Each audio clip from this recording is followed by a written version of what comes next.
Go from here, but people love them so far. It's Chris Wallaby. I'm the owner and designer of Nanabush playing cards. Over years, I've noticed that First Nations have owned over 250 casinos across Turtle Island.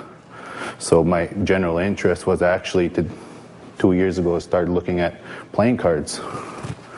And we've been playing cards for such a long time. We developed certain playing cards across the land.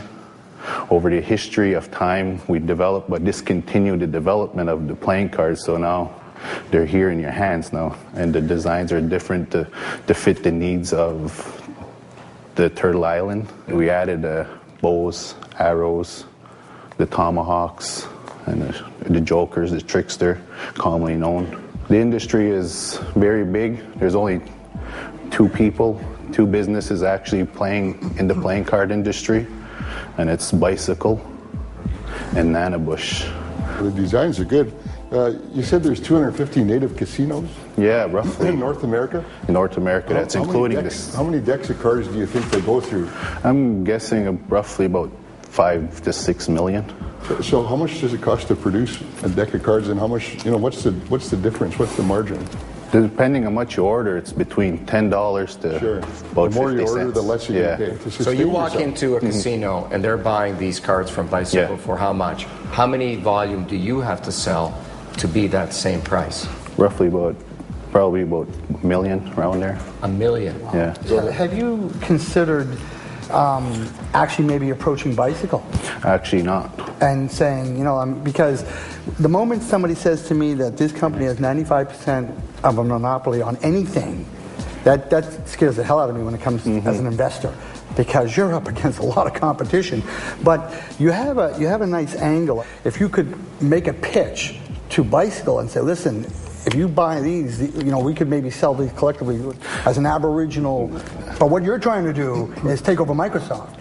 And just trying to come in new like that. It's a great idea. He could license it maybe, because it's a beautiful design. Yeah, copyright, patent, and everything. Can you personalize these to different tribes? Actually, that's what I'm personally trying to do, because the regulations for each casinos are different. The cards change constantly. So in the Midwestern tribes, it's very important that you know that they used hand games as opposed to actual playing cards. So just don't go into the Mohican Sun or the Nantucket Pequot and the bigger ones stating that the cards were a part of our culture. What they do is hand games. Just a little tip for you. What kind of, I'm sorry, did you mention, what would the price of a deck of cards be? The deck of cards, they average, depending the material they're made with, to the average between $10 on the shelf to $1.50. What are you, like, you're going out and you're selling it at, just say I'm selling them at $25 right now. $25 It's a great competitor price for the collectors. I still think you should go to non-Aboriginal gullible people like me and tell them they will never lose money if they play with these cards. I think you'd sell a lot. Will Chris's pitch trump the other contestants? It was actually experience. Another good experience. I'm still nervous, what's going to happen from here. I kind of feeling I started off something big that I wasn't able to control, so we'll probably see what happens from here, and I'm going to continue on. I'm not going to stop, because I do know I need to do this. When the big idea returns. I'm not exactly sure what your products are, though. It seems greeting cards, and I apologize.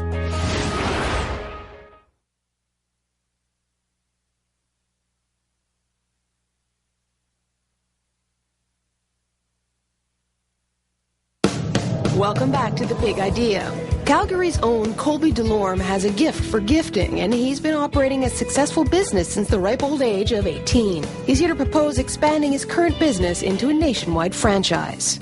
The company is comprised of a partnership, so it's my mother and myself who are the heads of the company.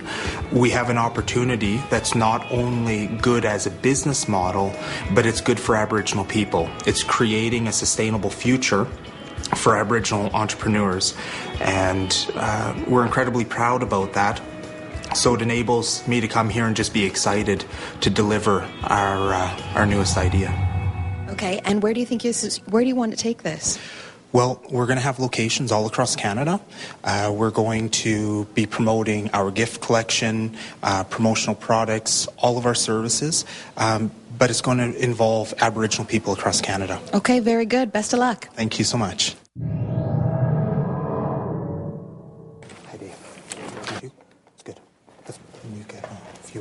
My name's Colby Delorme. I'm the president of Nation Imagination, the Aboriginal Gifting Company. We deal with corporations, governments, and Aboriginal groups all across Canada. We sell promotional products, bags, office accessories, and Aboriginal artwork. So what's the big idea? We're going to take a promotional product company, a unique Aboriginal product line that's our own, Aboriginal art, and create a franchise opportunity only available to Aboriginal people all across Canada. In 2011, we're going to work with economic development groups all across Canada and create the first 4 franchise locations: Fort McMurray, Alberta, Winnipeg, Manitoba, Six Nations, Ontario, and Cree Nation of Nemaska in northern Quebec. With 4 franchises launched, we're looking at a year's profit of approximately $286,000. How much do you sell to government versus industry? 1/4. So a quarter of your sales are government sales. That's Three quarters. So out of what, 700,000? Yes. So you're selling about 200,000, I guess, Approximately to 200,000. federal government, and the rest, and that's across Canada. We have heavier sales in Alberta with government, but yes, we're dealing with the government groups all across, but we have more sales in Alberta. I'm not exactly sure what your products are, though. That's the only part that I'm a little is it just like, it seems greeting cards, and I'm sure that it's... No, and I apologize. 10 years ago, we created an Aboriginal greeting card company. So the cards you're seeing there were the first line of the work that we were producing. 3 years in, we developed an Aboriginal product line. So we do clothing, crystal, bentwood boxes, all sorts of products that are adorned with the artwork of the artists that we work with. We are working with them on copyright, so they receive a royalty every time we sell a product. Okay. But on top of that, the corporations and the government were coming back to us and saying, we can only use your products so much. What we would really like for you to do is produce all of our promotional material. So now what makes us unique is that we have our own brand of product, but we're also selling promotional products and covering all of their gifting and promotional marketing needs. So you're hoping to have an Aboriginal person who's on a reserve to franchise it, or does he have to be off reserve? It doesn't matter. Okay. So obviously in Fort McMurray, there's a good opportunity for the First Nation, but in Winnipeg, Tribal Wet'suwet'en is right behind this organization, and we would be looking for an Aboriginal person who fits our mold, but would go after it. And Tribal Wet'suwet'en, them alone, they are willing to support the franchisee fee because they know the buying that they do alone is enough to make this organization sustainable. They figure between them and their partners, it's about $1 million worth of buying they do a year in promotional materials. Thank you very much. Thank you very much. Good job. Good job. Yeah, I think the pitch was good. It was a bit hurried. Wasn't the amount of time I was hoping for, but I think I was able to get out the information that was really pertinent. Stay tuned, because coming up after the break, we reveal this year's big idea.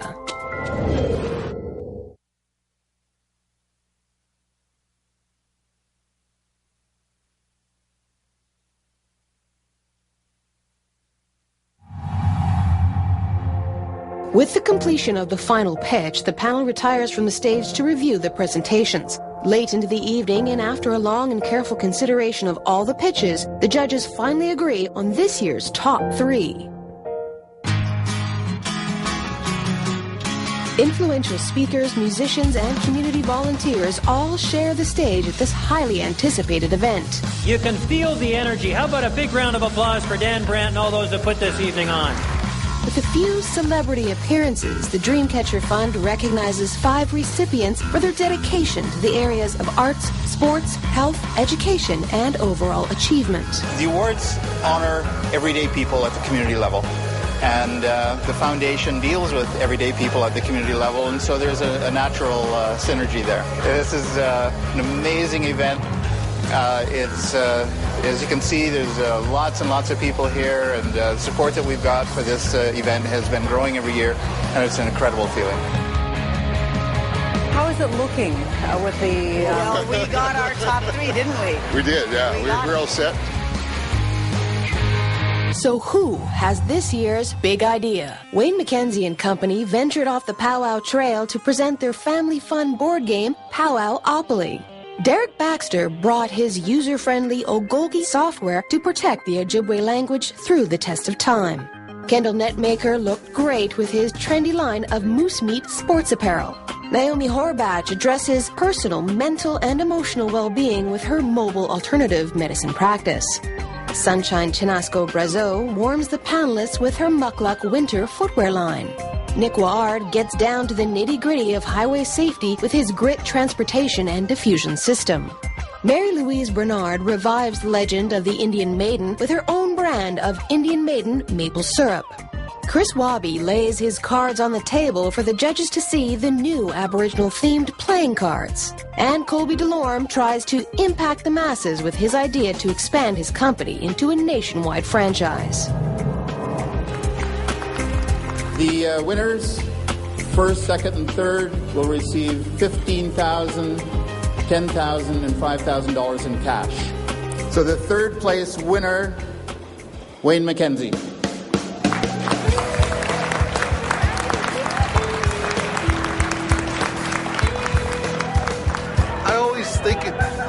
Think of the success of it, but you never know, you know. But it is great. All the hard work, for sure.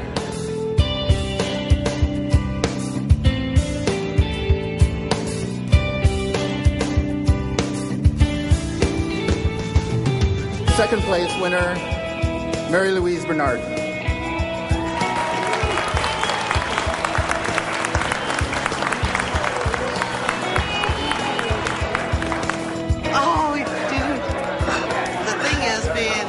Amongst the 9 of us, we all did very good today, and I believe that the Indian Maiden is watching over us.